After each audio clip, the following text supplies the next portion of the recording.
ബെല്ലടിക്കുമ്പോൾ disturb ചെയ്യരുത്. എന്താടാ അത്? Just for change. ഓ നിന്നെ ഒടുക്കത്താവാനായിട്ട് നിങ്ങള് സ്കൂളിൽ തെറിയാണോ പഠിപ്പിക്കണേ? നിങ്ങൾ പഠിച്ച് പരീക്ഷയിൽ തോൽക്കണം, അല്ലെ ജയിക്കരുത്. ഞാനല്ല ഇതൊക്കെ വെള്ളം പറയുന്നതാ. നിങ്ങൾ പഠിച്ചു വലുതായിട്ട് വേണം നമ്മളെ ഇറക്കി വിട്ട വല്ലോന്റെ ബംഗ്ലാവ് തിരിച്ചു പിടിക്കാൻ.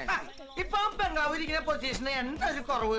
ഞാൻ തിരിച്ചു പിടിക്കാന്ന് പറഞ്ഞ നിനക്ക് ഈ തലകളിൽ ഏത് വേണേലും മുട്ടയടിക്കാൻ എടുക്കാം. എന്റെ നീ ഈ മുട്ടന് പിരിയാത്ത പിള്ളേരെ മുട്ടയടിക്കാൻ നിന്റെ അച്ഛനാര് ബാർബറ? ഒരാഴ്ചക്ക് ഓടിക്കൂടി നിന്നെ ഒരാഴ്ച കൂടി കൂട്ടി കൊടുക്കാൻ എന്നെ കിട്ടില്ല. വൃത്തിയായിട്ടവനെ പിള്ളേരുള്ള വീടാണത്. എന്ത് ബെഡ്ഷീറ്റാ ഞങ്ങളുടെ കയ്യിലുണ്ട്. എന്റേത് വവ്വാലോ? തമ്പുരാനറിയാ. ചില്ലിന്റെ ബംഗ്ലാവല്ലേ പൊട്ടിയെ? അല്ല ബംഗ്ലാവിന്റെ ചില്ലല്ലേ പൊട്ടിയെ?